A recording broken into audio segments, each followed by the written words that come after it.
Hey guys and ghouls, welcome back to the Cozy Ghost. I'm your host October, and welcome back to Hiveswap Friendsim. Let's finish this! Alright. You will be the best lackey ever, actually. The title might not be much, but that doesn't mean you can't excel at it. You tell him you accept his offer. Excellent. By the way, I'm Astasia Nellax, but you must have known that already. You're not sure why you would, maybe some kind of big shot? Come to think of it, the name does ring a bell. You've heard of it before when you were in the middle of infiltrating a bandit hideout with a mercenary. Connell! You met my mate sprit? Oh, fuck, they're mate sprits? That makes sense. You must have gone with her good side or you wouldn't be standing here talking to me. Because you'd be minced into the ground finer than grub paste. He's grinning like he's really proud and fond about Connell being the sort of girl who'd make mincemeat out of someone as soon as speak to them. If he wasn't talking about her literally murdering you, you might find this reaction endearing. Hang on. Purity is a partner, why isn't she here? Astasia's expression sours abruptly. My partner isn't here because she didn't make our agreed upon a rendezvous time. He says the word partner in an overdone, exasperated huff, as if he thinks she might be listening from behind a folder somewhere, and he can somehow shame her into appearing. Remember when Polypus said about mercenary duos often being in quadranted pairs, i.e. romantically involved? Did his girlfriend stand him up? Yikes. Maybe it's better that you haven't been promoted to partner status if it meant getting involved in another couple's spat. You've had quite enough of that already. You hope they aren't fighting. Zisha glares at you. The exact nature of our quadrant is none of your business, frankly. Now come on, we're wasting time. He steps off the edge of the plateau, descending into a crackle of energy and floating you into the canyon along with him. It is a terrifying ride, but the view it affords is pretty amazing. Soon you reach the bottom. We should keep going. There's something else in this valley. We'll get the drop on them if we move fast. He grins confidently, his coat flapping behind him. There isn't any wind down here, though. Is he flapping his own coat with his sigh for a dramatic effect? First blood to Nellax. You blink tentatively. You repeat, blood? Yes, blood. He says it the same way he enunciated the name of this competition earlier, like it should have been painfully obvious. Like I told you, our aim is to take out our opposition. Swiftly and painfully. To win, we'll have to be the last team standing in this entire canyon. Weren't you listening when I explained earlier? God damn it. You'd be proceeding under the assumption that this was some kind of elaborate competitive LARP? Like, solve some puzzles, get out of the giant canyon before the other guy type of deal. Perhaps arm wrestle your competitors in a submission if you run into them? But no, this game involves actual violence. You probably shouldn't be surprised. You've been on Alternia long enough to discern that. Boy, trolls sure do love killing. You've made friends with plenty of trolls who have less bloodthirsty hobbies, though. You ask him whether he's ever considered getting into excessive bodily force poetry or streaming sick beats. Please, you're kidding, right? Now is no time for joking around. Don't tell me you're already getting frosty strut pods. I can't work with someone with such a flimsy sense of conviction. You reassure him that no, of course not. Your strut pods are as toasty as all heck, but he's no longer paying attention to you. His scouter glins. There! He flashes past you before you can blink, riding the waves of his side to a collection of rocks sitting behind you. Target acquired. Nice try, thinking you can outsmart me by laying in wait and launching an ambush. Cowardly move and sloppy, very sloppy. Now prepare to get owned. Resistance is futile. Oh, fuck. Abruptly, Astasia freezes. You hesitate, unsure as to what sort of threat you're dealing with here. But then a troll girl with a cerulean blue symbol on her shirt pops up from behind the rocks. She giggles menacingly, making Astasia turn towards you. His expression is blank, his nifty brain power is now under your competitor's control. To echo Astasia's sentiment, oh fuck, you need to do something fast. You have the harebrained thought that maybe you can grab Astasia and physically wrest him from her control. You launch yourself towards him in a mad dash, attempting to call out a chilling battle cry, but it comes out more of a pathetically broken yell. The girl laughs again. Astasia's eyes flash bright, brighter than you've seen so far, almost blinding. Oh hell, those are straight up eye lasers, aren't they? They're really powerful, holy shit. You've met some strong trolls, but this kind of power is something else. If Astasia were a character in a video game and you were to assign him a quantifiable number to measure his power, some kind of level perhaps, that number would be, well, it would be very high, is all you're saying. Oh fuck! Astasia's laser shoot at a point above you, scoring a deep gash in the rock and sending rubble toppling downwards. You reach out, grabbing at Astasia's coat. You have to get out of here!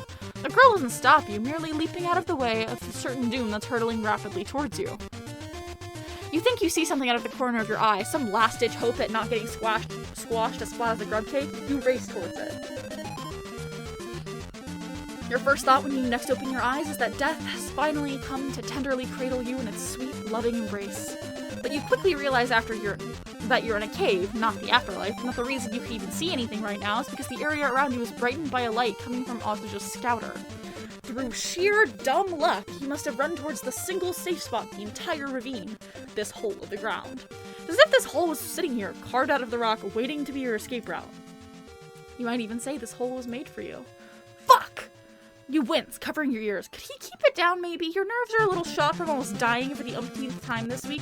No, I will not keep it down. Curses, I can't believe this. Who does that blue blood think she is? Does she realize who she just messed with? Wow, he looks really mad. Instinctively, you reach out to execute that slow face pat that trolls seem to find so soothing, but he slaps your hand away. What do you think you're doing? I already told you I have a more rail. You stammer out an apology. It just seemed like the right thing you do. Plus, you thought Connell was his mate sprint. He seems to realize what he just said. A hint of yellow touches his cheeks, just barely visible in the light. That's what I said.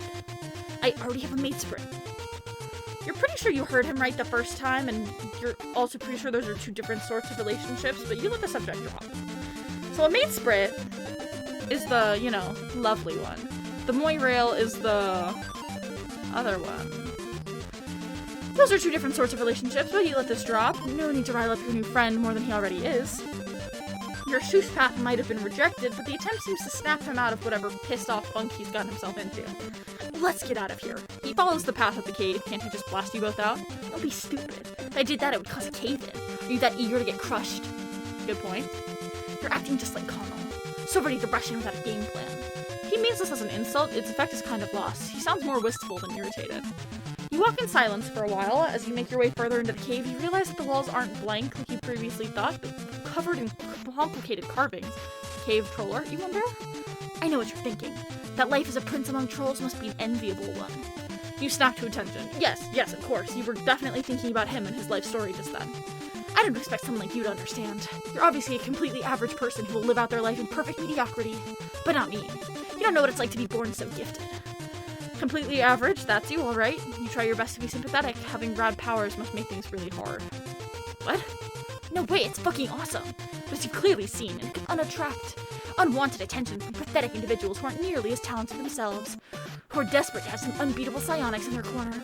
To be honest, the Empire is no different, and it's not like the rebels are much better. Cole and I don't really care one way or the other. We're just here to off chumps and get money. Look out for ourselves first and foremost. But eventually we'll be sent off planet to do the bidding of the Empress, just like everyone else. Okay, you can see why having no say in the matter kind of sucks. But isn't there opportunity to do cool shit in space too?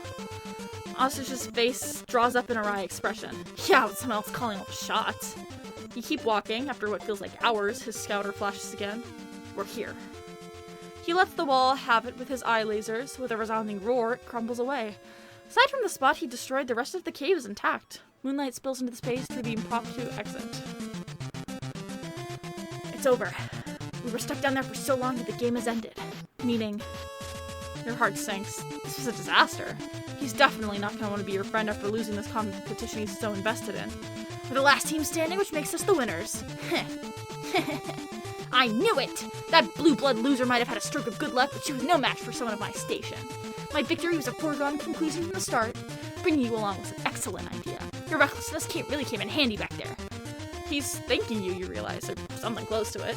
Modestly, you assure him that it was no problem. A prince knows when to give credit where credit is due. Celebration is in order, I think, once we collect our prize. There's a prize? Fuck yes! Dual Stripers offer an impressive cash reward to whoever wins. You'll get a cut as well, of course. Whoa! Money? This will be the first time you've laid your hands on the stuff since you crash landed. Maybe you'll be able to finally purchase a warm meal or clothing that isn't from somebody else's closet.